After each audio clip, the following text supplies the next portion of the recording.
Hey, cat locator, right on time. There's gonna be about 5 minutes of playing around with things while I figure out one more shot at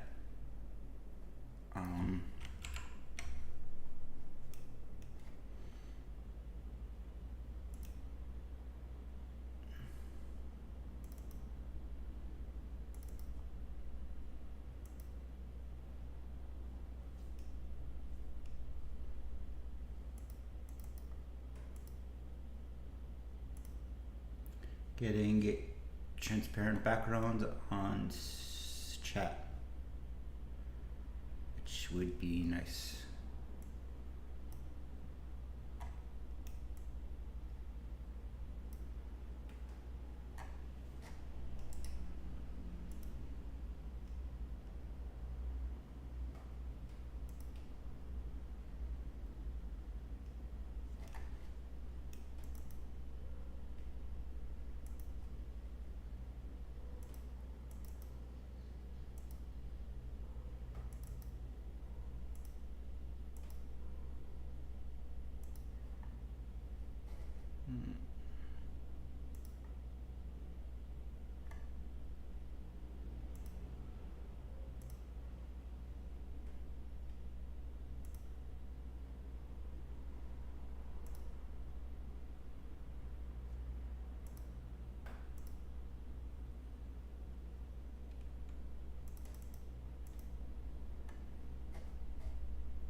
Yeah, there we go.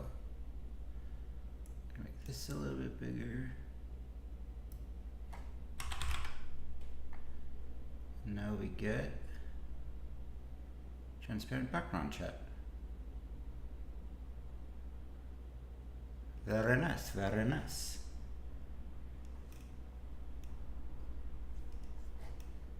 Just gotta, what we want really is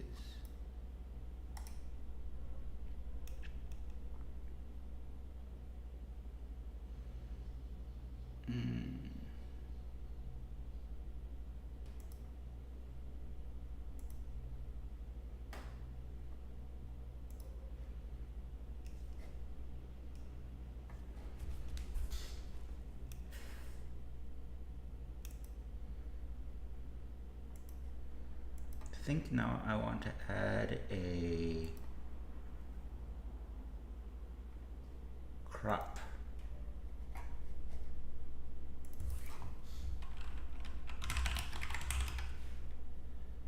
Now we want to cut down the top.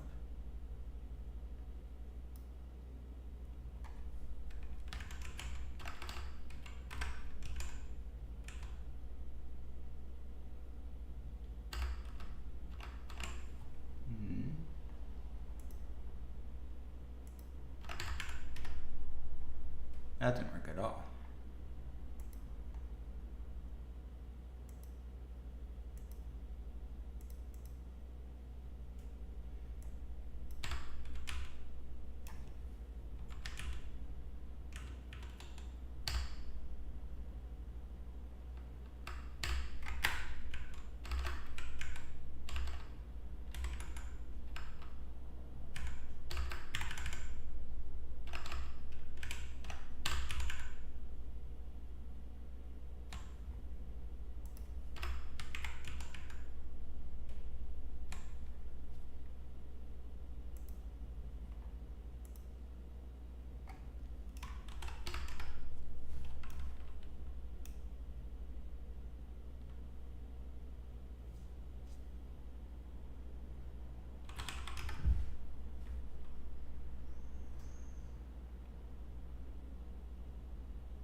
Uh, Probably fine. We'll see how that works for now.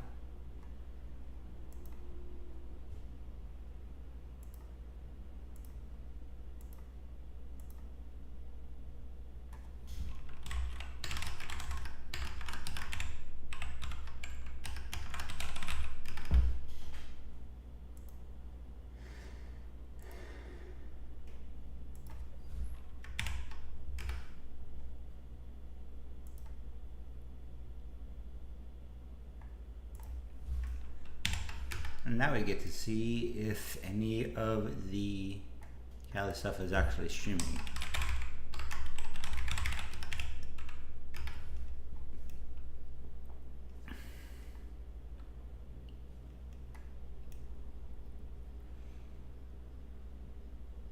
Montfloret.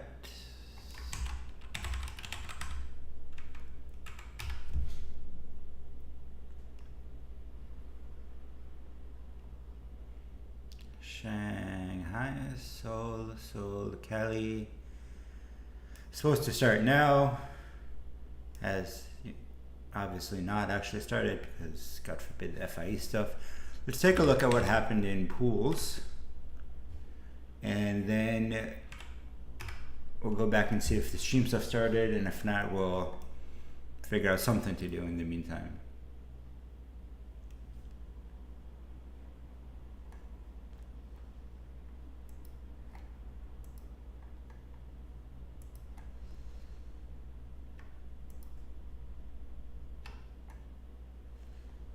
All right.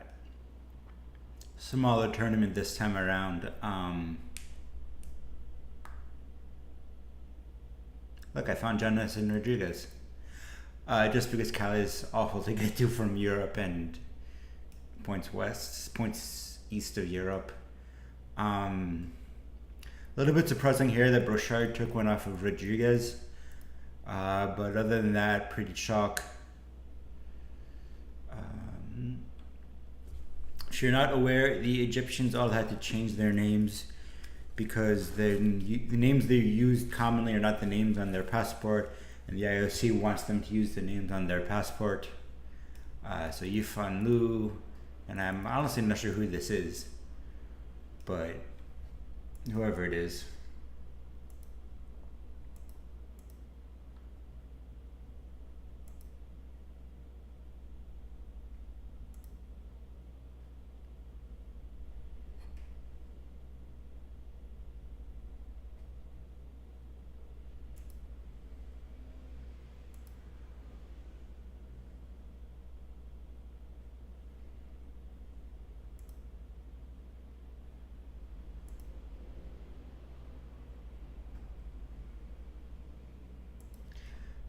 Okay, Justin Yu, one of the great.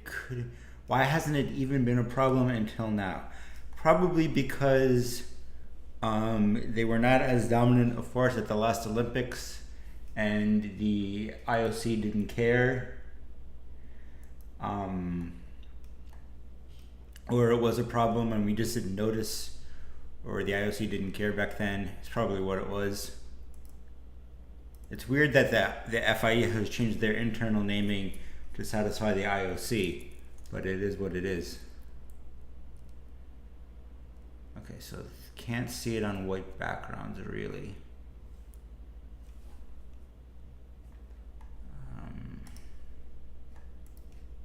What are we doing on streams? Okay, will be to be continued as we work through that.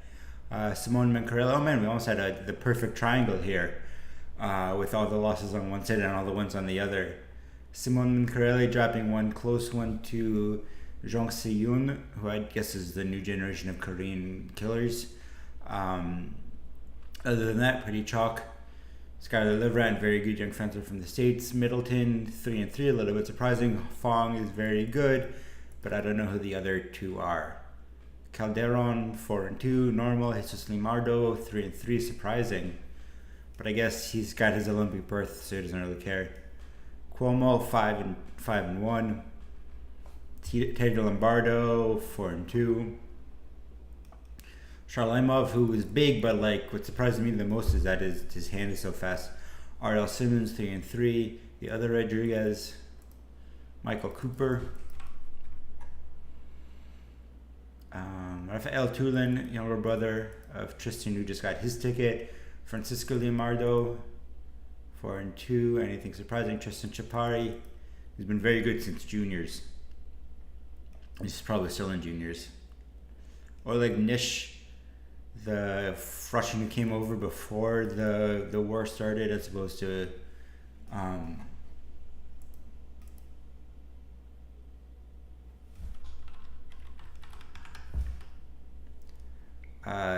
the Bidas and Lukhanov, who came over after the war started. Justin Haddad, not to brag, but he came from Idle Club. Super proud to see him doing this well. 4-1 and 5-1 in pools. Winning his pool, actually, that's impressive. With a plus 15 indicator over Yang Fengbing's 13 and Tristan Tulin's 11. Kamata Kira, pretty simple. Manada Sala is, I believe, El Sayed. All of them. Mario Di Stile, that's unfortunate. I wonder what that was about. Tibor Andrassi over Jacob Yurka. That's pretty good. I think this must be Diego Calderon's brother or something, the Colombian female athlete. Gabriel Lugo. Just looking for anything interesting that stands out. And Callie's still waiting.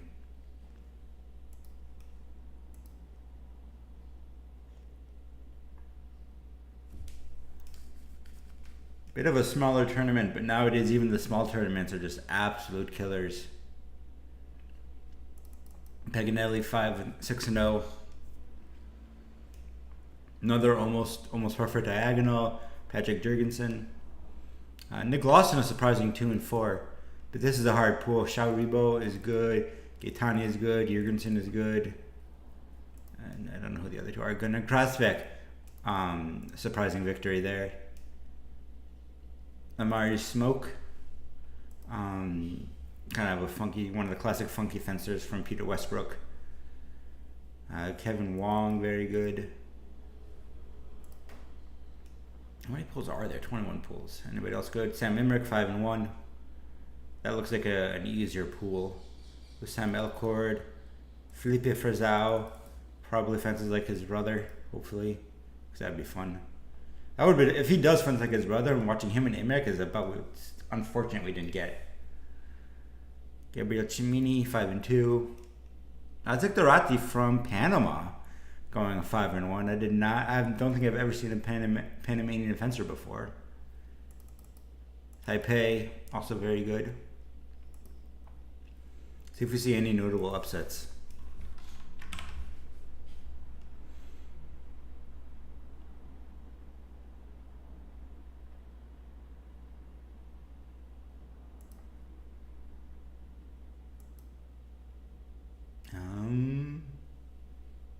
Middleton lost one or none. Spoilers.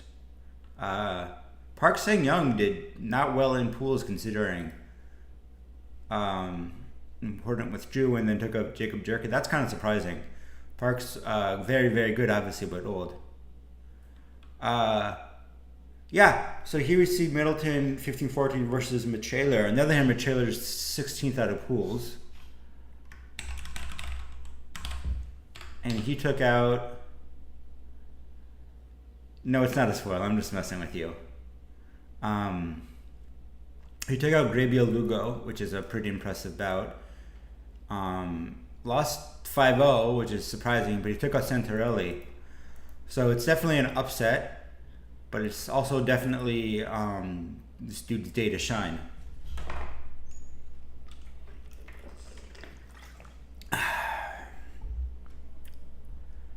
Cuomo over Malcotti. That's normal. Tulin over Limardo is probably happened 50 times this bout. They've both been around forever.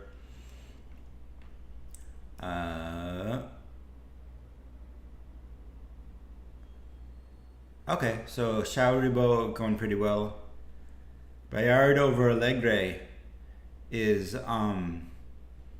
by numbers it's an upset, but I don't think that's particularly an upset. They're both really, really good. And not at all surprising to see Bayard take that one. Although 59 a little bit high. Alimchanov kind of throwing pools to end up 44th. Peng 21st, which is pretty good. On the other hand, Alimzanov is Alimzanov. I think it was my pre-season pick for best athlete or best up-and-coming athlete. Heo over Reyes, and then Porsche. Skylar Liverant. Maybe this is his welcome to the internationals, because that's surprising. Team Kill here, Teddy Lombardo over Cooper Schumacher, but a lot of Americans here, just because it's close for them. Lombardo over Kim Jae-won, Tulin over Sung Jun Ho.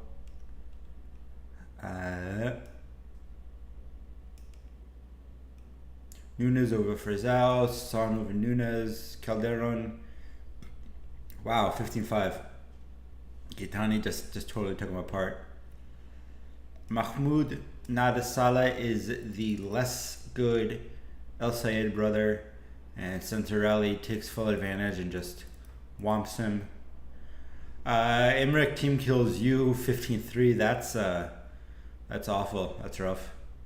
Right? Wow.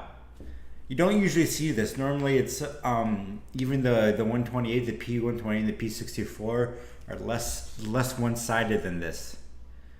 But here, John Rodriguez is just totally walks away with it against Mueller. Probably a bunch of counterattacks, and Mueller couldn't get into distance. Grabio Lugo over Guy Lu. Same kind of a deal where it's just... I've never heard of Mueller either, and he took out Ahmed El Sayed, who is the least of the El Sayed brothers. So, either he's a young kid making his debut, or he's, it is the kind of the changing of the guard year for the Swiss team. What do we get here? Kim Sojin over Masuri Ohito.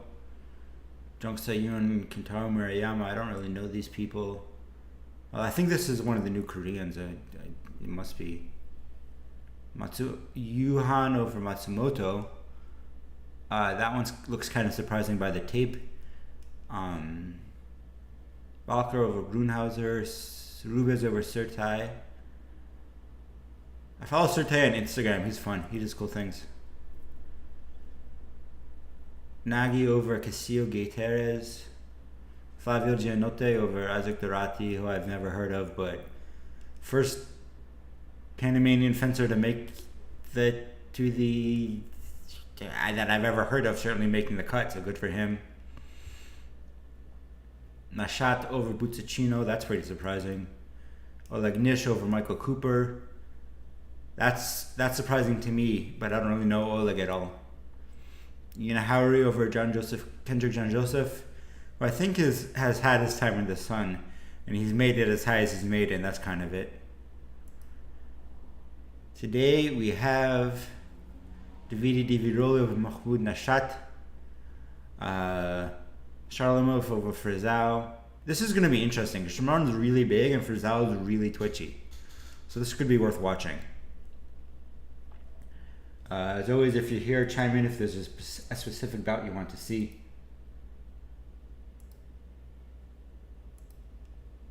Kendrick is young. Why do I feel like he's been around for forever and a day? Like it's not like I disbelieve you. I just surprised myself. Oh wow, he's only 22.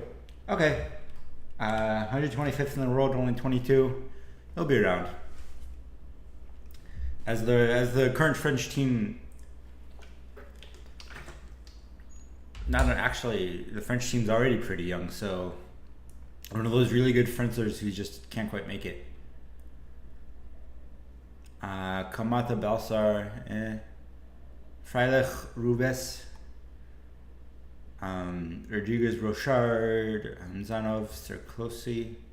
This will be a fun one, just because Sanov is so active, and so closely so good at dealing with it. Burrell over Shu, Leon Chimini. I think I'm taking Chimini for this one. Fava for Santarelli, Oleg Minobe. That'll be interesting. So this is the good Al Sayed, Mohammed Al Sayed versus Gaetani. This one's worth watching. This is the one that's worth watching because both of those guys are so wild. Okay, so that's 10:30. Piece thread. Open this now, so we get notified when it starts because that'll be the first bout. Oh, tomorrow. Tomorrow at 5. I knew that. I didn't know that. We'll finish this and then we'll find something to watch. Yes, thank you. Wrong day.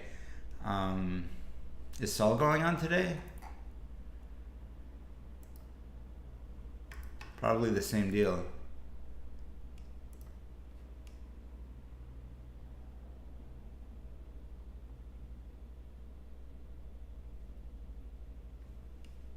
We'll find something to watch.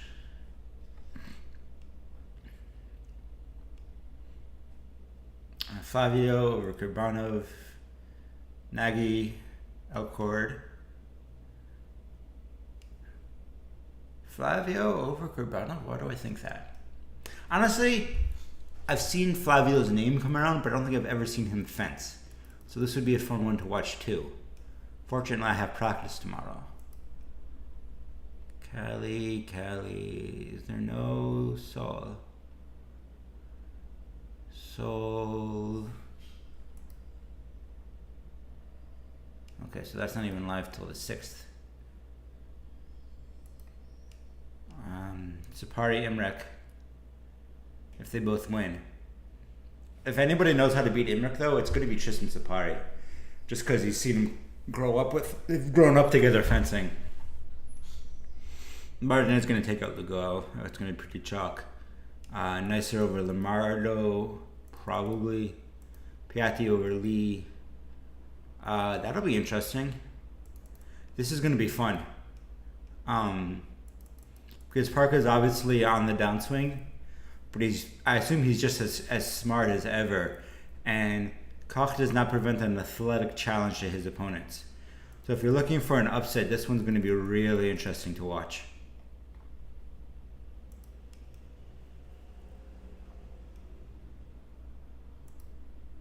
Fortunately, it's women's pools today, and we don't have a stream for pools.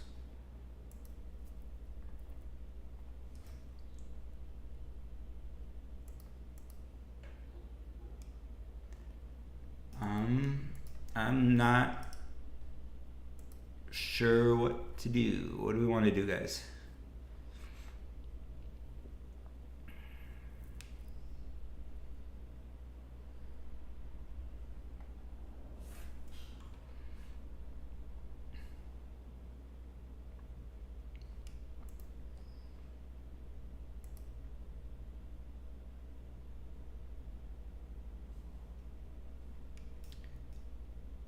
Let's watch Frazao. Let's watch some Frazao stuff, just because he was so fun to watch at.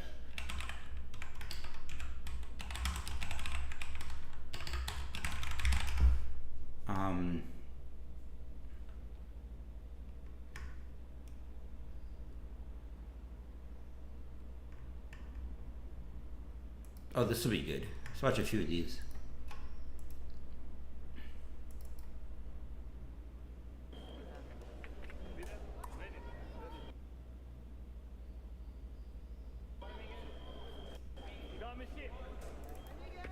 Okay, I'm getting flickering again.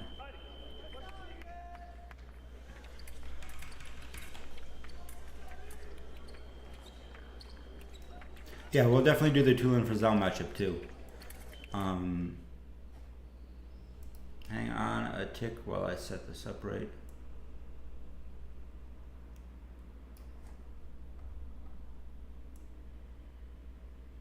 Yeah. There we go. Now we got basically Zoom. And a nice little chat window too.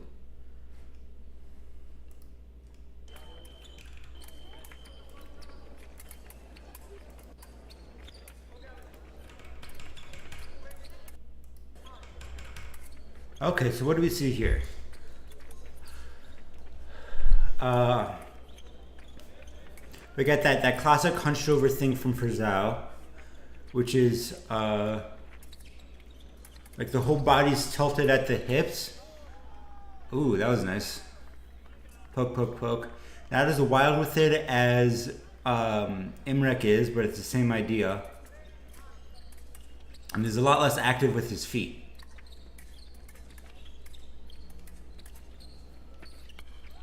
Oh, good counter to there. Kok gets a little bit aggressive and gets a little bit out of distance. And even here in 2024, Kok is not using that extremely extended arm that he's known for. There it is. Oh, high-low right back at him. Good touch from Kok there.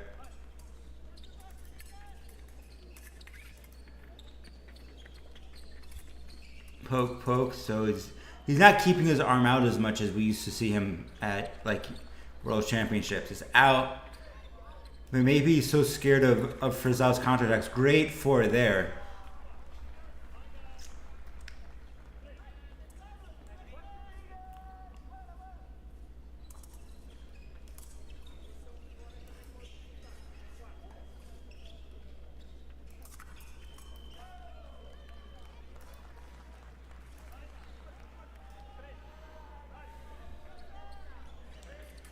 Frazao very pokey.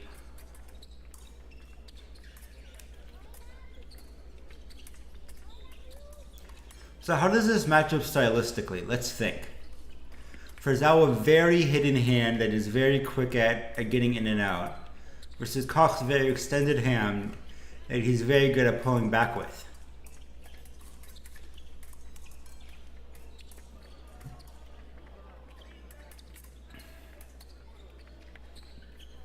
So right now, Frazao doing a lot of playing around the hand, very low committal, to get Kok to either pull his hand back or attack into something. And because his hand is so far back, it almost seems like Kok doesn't quite have the range to hit Frazao that he wants. His hand is so far forward, he's got to go forward with his feet only and gets no bonus with the extension. And so that gives Frazao time to counterattack. Very good there from Kok to find Frazao's timing on the step in.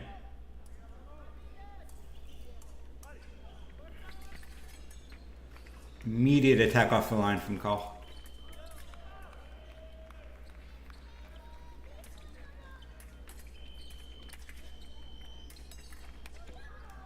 Good flush there, clean. Very opposition flush. Kok just held his bell out, held behind it, and ran through Frazao's counter.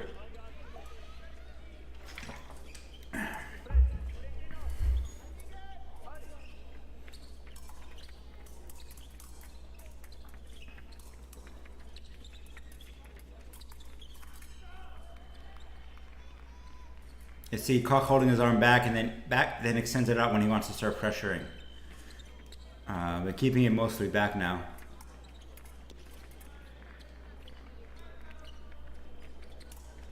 If you don't give him the hand at all, Frazao loses a lot of his threats because he doesn't have, he just can't threaten anything with a straight extension. So he's got to be a lot more committed going forward. And normally the advantage there would be that Frazao can go forward and take more distance because Kok is keeping the hand back. But in this case, Kok sticks his hand right back out again to keep Frazao at distance, makes Frazao set up at that distance, and then pulls it back.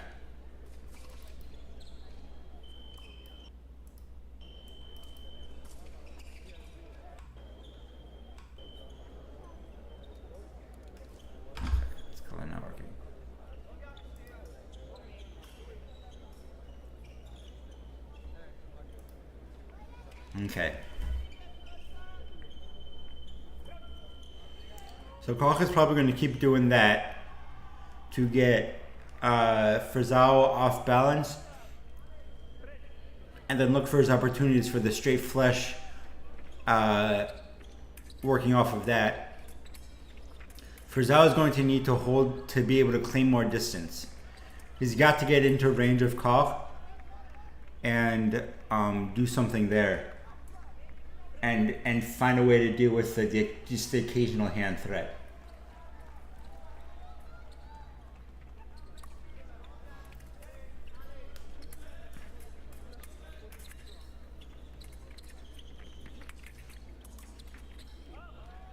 So far, Koch's been able to pull out a solid double every time he needs it. But I'd like to see him set up a little bit more. I think he can get a couple of touches at least while Frazao figures out what to do with this new situation and then go back to doubles. Here's hold at bay. Back into 8. Hold at bay. Frazao kind of poke and go. But see, it's because Koch is still extended holding him at bay, he's too short for the foot hit. And it kind of reset with nothing done.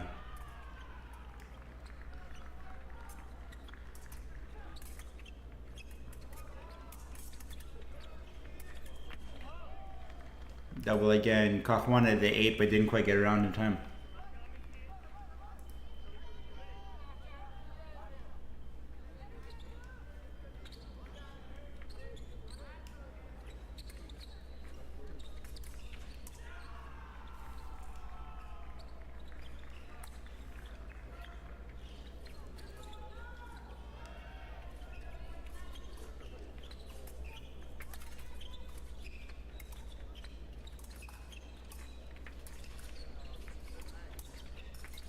Frazao working high-low, trying to go over under the hand or over under to the foot,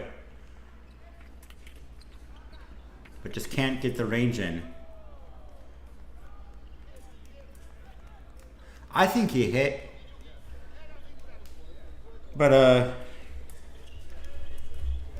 really Koch should have gotten that one on the floor.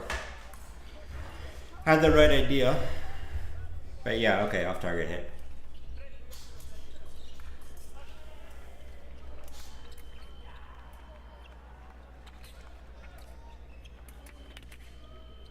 See, that's what Koch's got to avoid. He shouldn't be going in like that. Oh.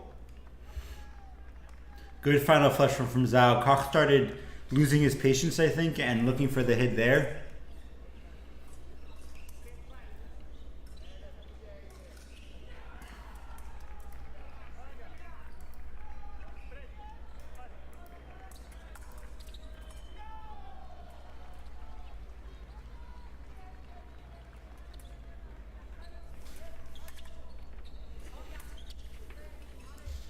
Yeah, Koch's patient there looking for it.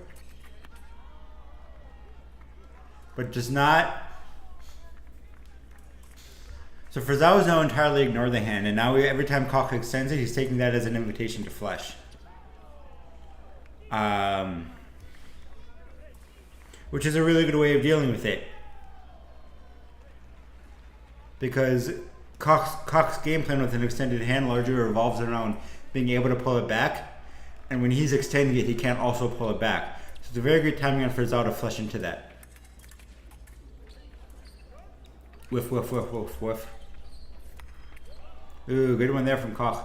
Not sure if he caught the blade with that or just twisted into it with an opposition or Frazao just missed. But either way, good touch.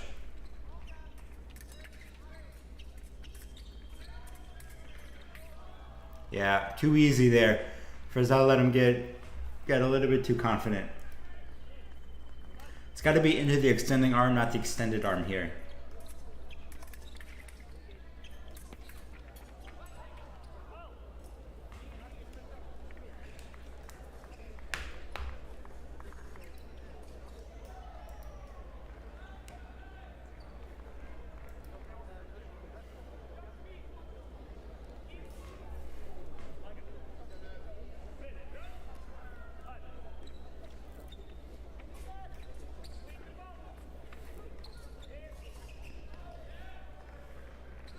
Now we're going to go to time here.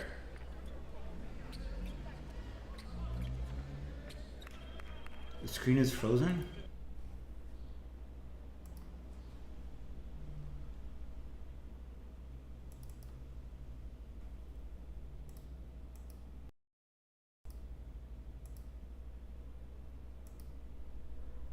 that's annoying.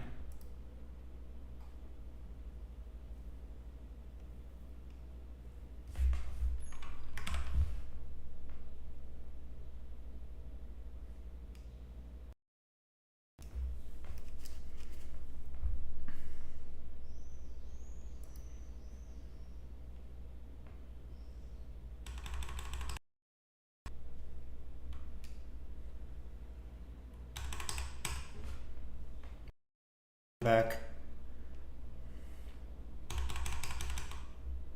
It's too bad because that was a really where Frazao adjusted to Koch.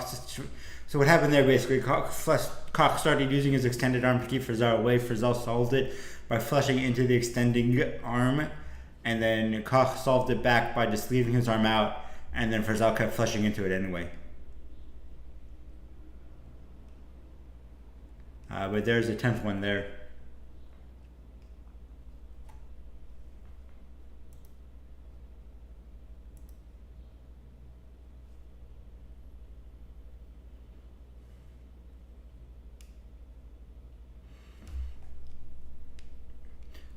Koch's flashes just look awkward.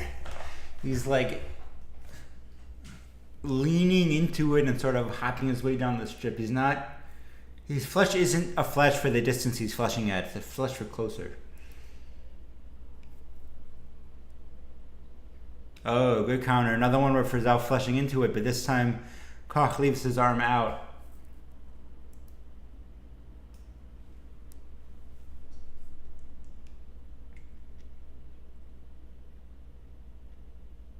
So close now. See what happens. Ooh, another one where they both kind of get close and just a little bit too awkward. Koch flies away, goes a little bit off the strip.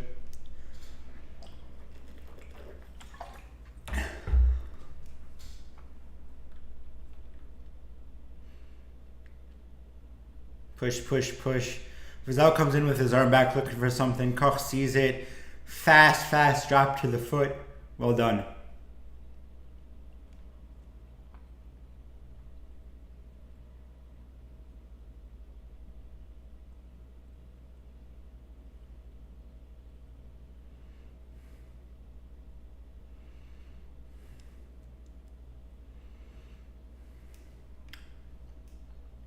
All to the good for Koch, as he's now just 2 points away.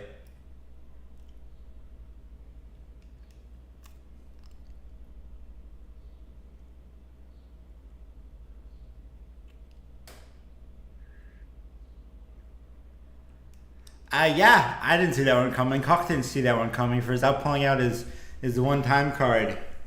I'm finding just one touch that's not really set up, but he knows he can get when he needs it. And now we're equal at 13. So that's the downside of hopping, is when you start hopping and twisting, you're not as set for anything else. And I think just a loss of focus from Frazao, that did not need to be that fast. He put in all the work to equalize it against the world number one-ish. And doesn't quite get it. I wonder if he trains in France. Alright, who do we got second? Tulin versus Frazao, European Games 2023.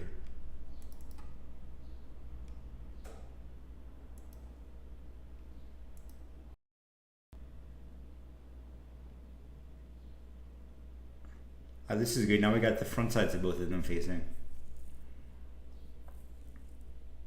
Extreme pommeling from Frazao. All he wants to do is wave his blade around.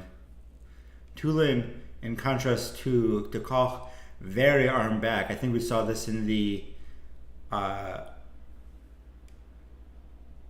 Luxembourg qualifying tournament also. Or I did. I wasn't watching it on stream because it was like the middle of the day. But very far back, just not really giving anything, using his feet to apply and pressure and to prep, and just waiting for that, waiting for Frazao to mess up. First minute, non-combativity, passivity, whatever it is nowadays.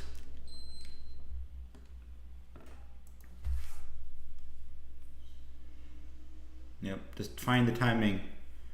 And Frazao's bounce back, bounce forth, bounce back, bounce forth. Tulin finds the pattern, finds the flesh.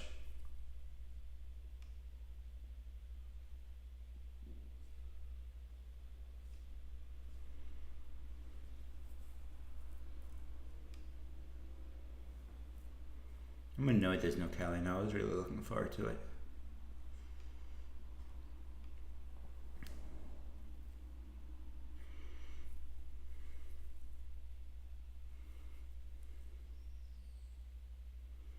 But you can see in contrast to Koch as well, Frazao goes high, goes low, pushes and pushes. Tulin is always balanced. And against a weird guy like Frazao, that can almost be better, even though Koch is obviously the better fencer.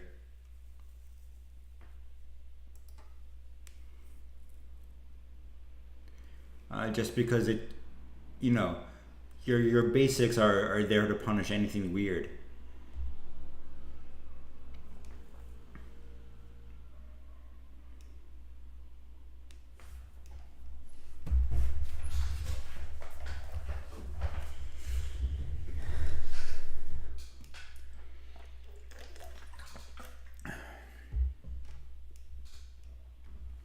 A little bit rush from Tulin, a little bit fast.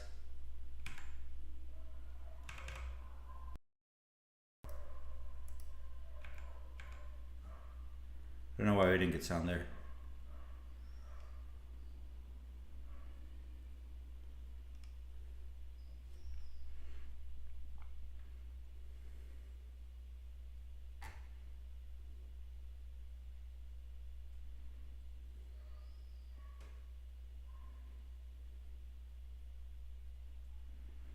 Yep, simple straight action from Tulin, finding the timing into Frazao. We're probably going to see about 10 of those this bout.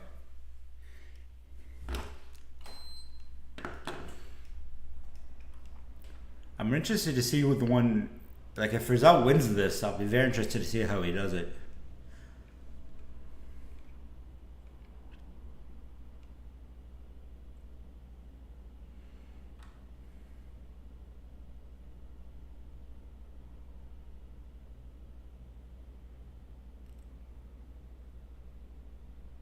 All right, minute break.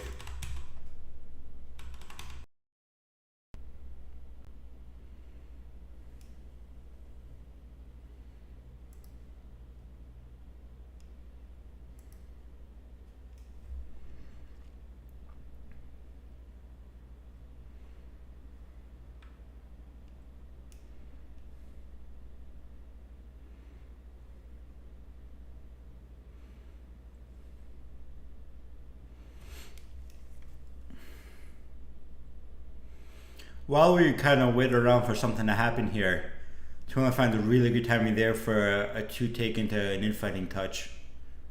Or an 8 take maybe even. Just totally blocking out Frazao's blade. He gets completely caught in an easy hit. Watch Tulin's feet. Look how even though he's in a really balanced set position, he's up on his toes. And that's so important for good clean movement.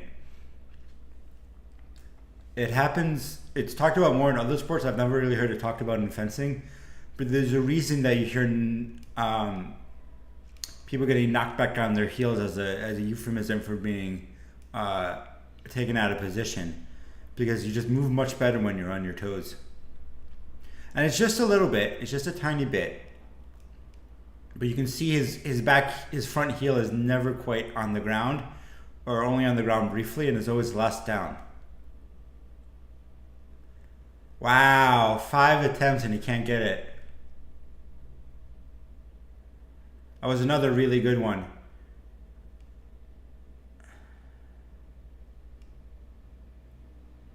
It stayed under the hand and then the astronauts, right? I'm sure he feels very comforted by knowing that we're 4-4 instead of 5-3. Wanted that punish. Got it there. That was really good too. Tristan Tulin, sponsored by PPT. Let's watch that one more time.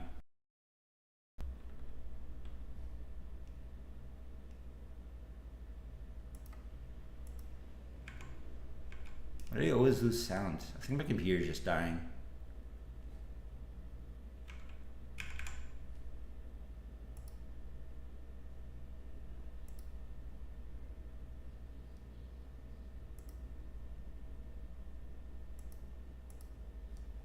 We had sound here before. No, we lost it.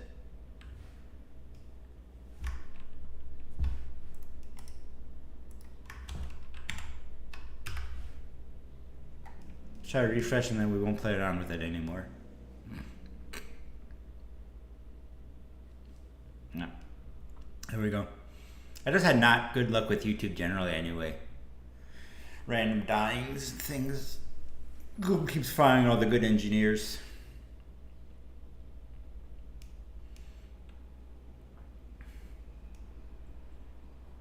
Oh, great 6 flick. Up and down. You don't really want or need to go much sideways at all with your 6. You just go up, and if your elbow's tucked in, it'll naturally block everything out, and then forward and tip onto your opponent.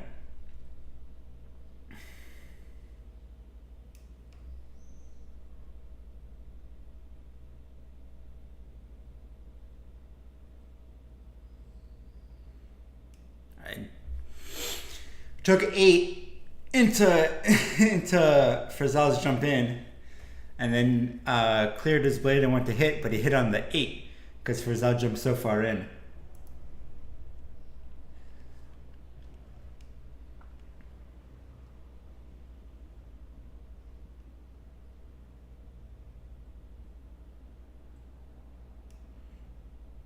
Frazao trying to work that high-low game, but Tulin just not giving him anything. And another one, like Tulin took the blade and then missed and then kept going anyway. I think he disengaged himself. 6, 8. Ah.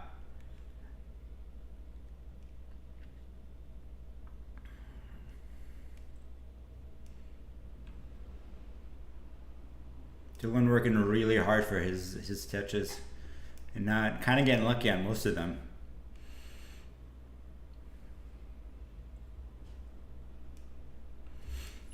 Good on. See, it's another one for Frazao kind of jumping around, and never even getting close enough to Tulin, and Tulin just parrying and waiting to see if an opportunity comes.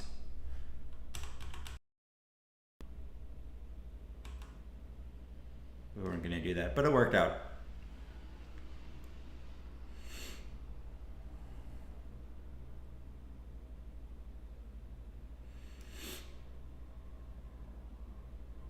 Frazao now going with a lot less of a jerky, pokey style and just keeping his arm out, hoping to find the timing there.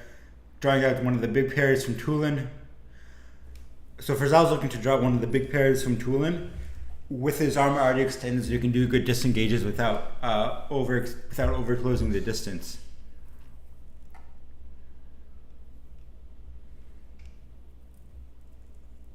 Because Tulin's been doing all this big late 8 and 2, and then just going in for infighting touches. And when Frazao's totally overextended past him. So Frazao's now trying to get around that by extending earlier and getting his blade farther away, keeping his body farther away.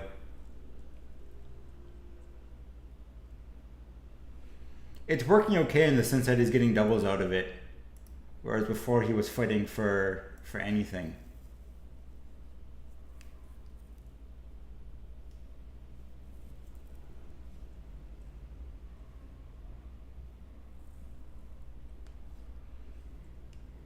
Oh, good one there. Sees Frazao overcommits, clears his blade super duper fast, and then lunges forward to punish the recovery from the overcommitment with a fast flick. And now we're 2 up on Tulin, and Frazao's just not made anything happen at all, period.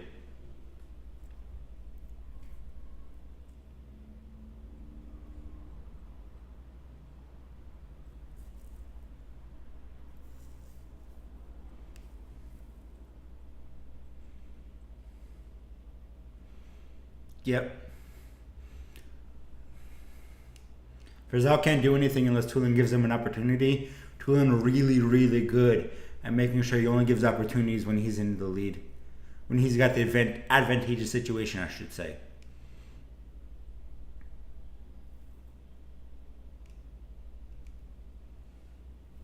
A little bit sloppy from... So sloppy from Tulin, and a good opportunity for Frazao to take advantage of. But if you consider that that's basically the same sequence as before, Tulin's got like 5-2 up on those. So not a good idea from Frazao.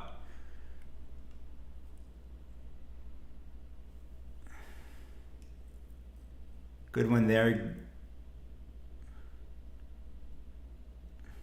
Thai is a very underrated target. Lots of people not expecting it. Tulin looks more eager than he used to be. Which worked out well. Smaller, faster parry, smaller, faster counterattack. Frazao thought he was safe to push in like he's been. Tulin pushing back makes it much harder for him. Back to a 2-point lead, 3-point lead. So now we're into much more half tempo. So it's almost like a... He's not totally clearing his blade to repose. He's holding Frazao's blade all the way through it.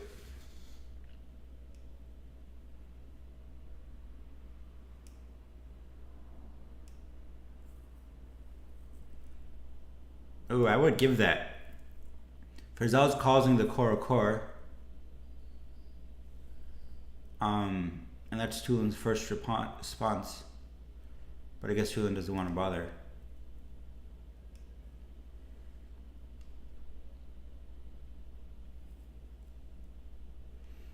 Tulin did not move his front foot there at all.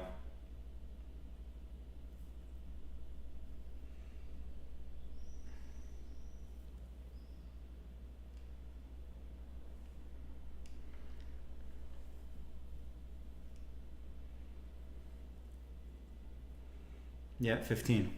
Yeah, a lot of doubles there from Frazao. Not a lot of just anything else. Really seems like he just totally smothered that bout. Alright, Berta, who I have never heard of, versus Frazao, who I've only heard of recently. See what we can get here. Tulin's hair, just what happens when you get sweaty.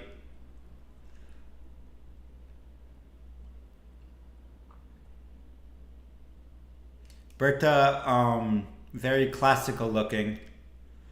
Good, clean on guard. Wide stance. Deep sit. Stiff arm, kind of. Honestly, this looks like the kind of guy Frazao can just eat alive. Because you only ever fence like that, you only ever fence classical people. People like Frazao are going to just find all of the holes that you don't know how to solve. Like that. Berta's too set on his feet. He's not moving. Frazao goes low. Berta totally caught by surprise.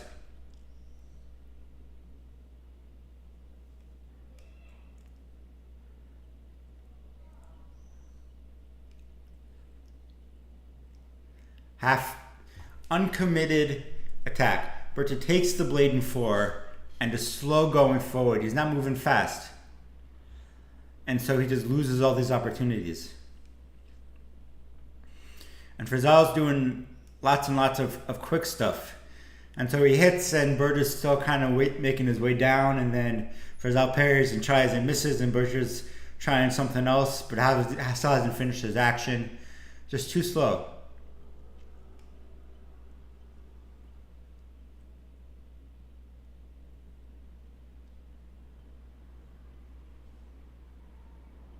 Like, that's totally punishable, except Berta's just not prepared for Frazao to be down there at that point.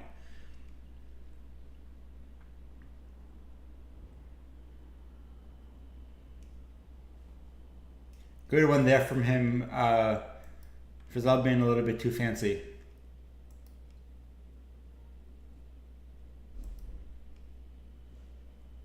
Clean action from Berta.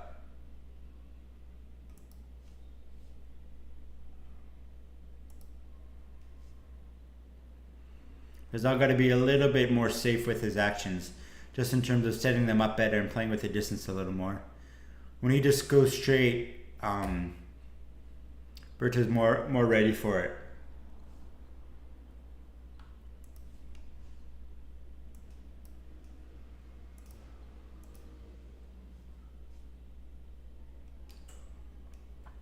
Wow, that one should have been Frazao's, I think. Good parry by Berta.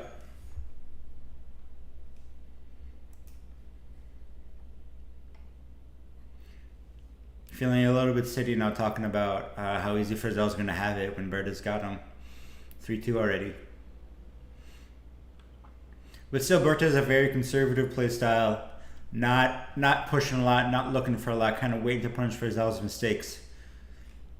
Frazao's doing all the offensive generation and all the action generation here, which really is going to be to Frazao's advantage if he can play clean.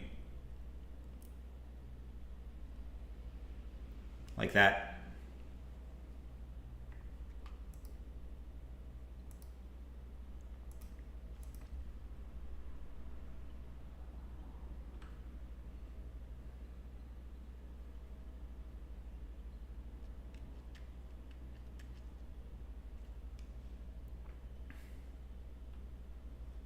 One minute tied at 3.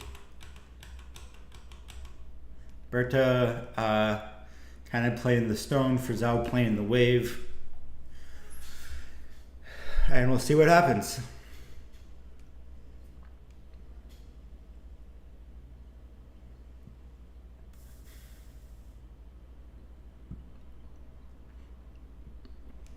I asked on Reddit for fun names for moves.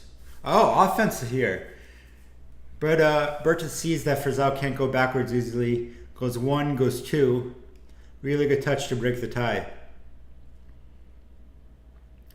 And I got made fun of a lot for asking for names for moves, and people were like, you just call it a lunge and then whatever else is happening. And, which, it's fine if you're a coach or you like being boring, but somebody came up with a toe trap, which is where you feint low out of distance and then punish the counter. And the way Frazao's going, he might be able to set one of those up. But Berta starts pushing a little bit more active with his hand now. Going low.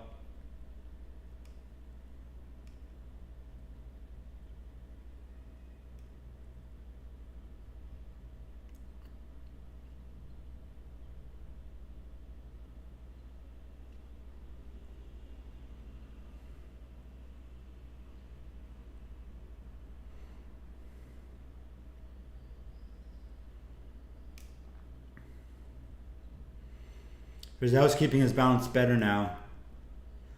Turn down the tempo. And then I think found the timing when Berta was trying to start something of his own and flushed into it.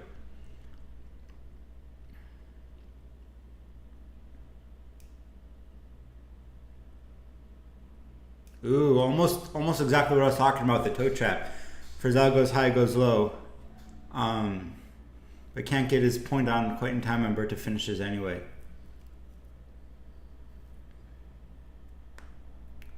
Surprising number of misses in fighting for Frazao. I would expect a guy who fences like him to be very good at it. Touche, 6-5.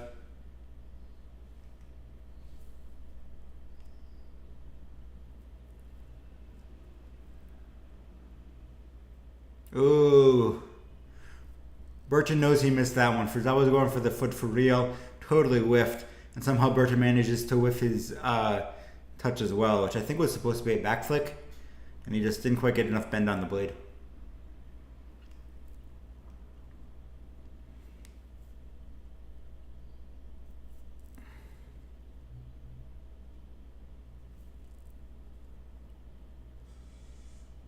Yeah, too easy.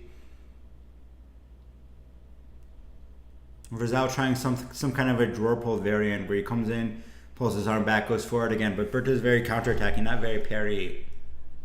Which is to say, when he's planning his moves, he looks like he likes parries, but his reflex action is really kind of a counterattack. Like that. When, when he's got more time to think like that, he'll take 8 and counter. It'd be interesting here to see if Berta manages to pull this off.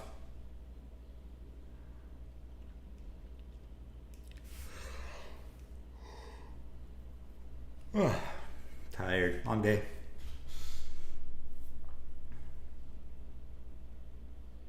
Oh my gosh, another one.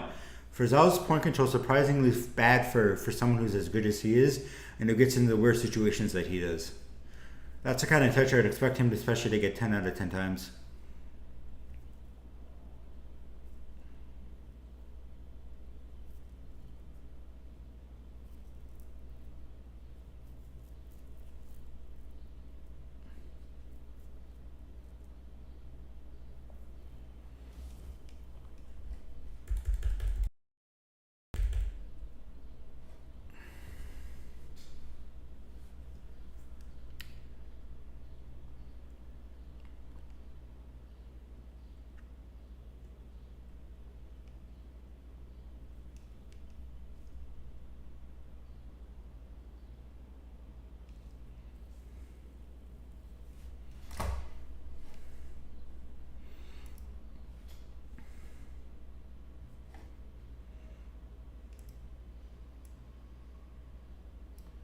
I think we still don't quite have all the chat messages.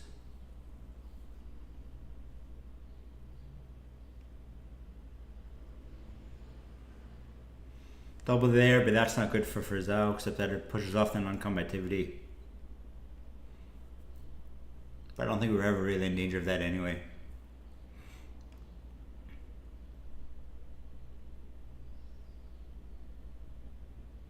Oof.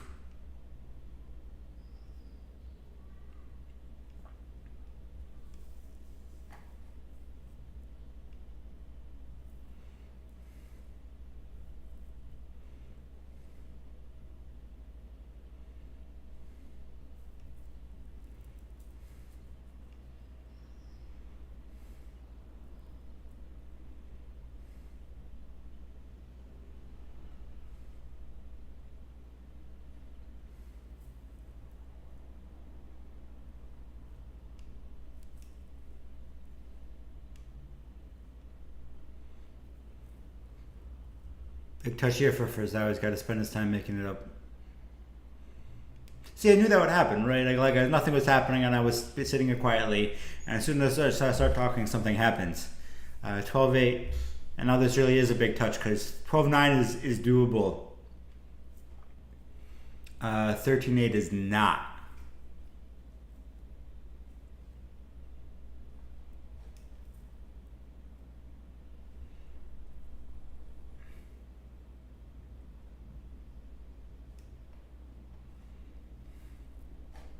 I felt what happened.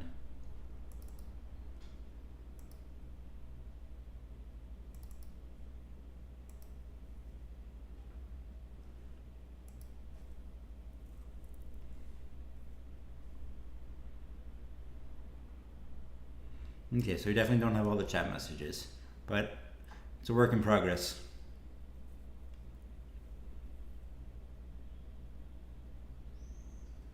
Hey, touch Frazao. The sloppiest touch ever.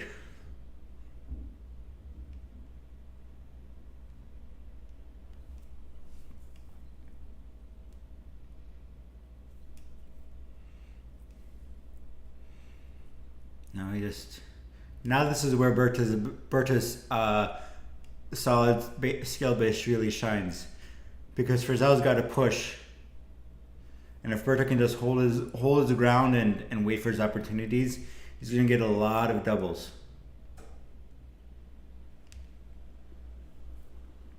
Frazao's going to have to take more and more risks to get touches as time runs down.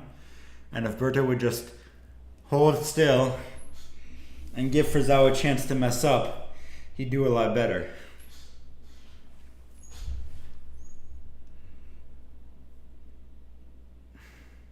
Like that.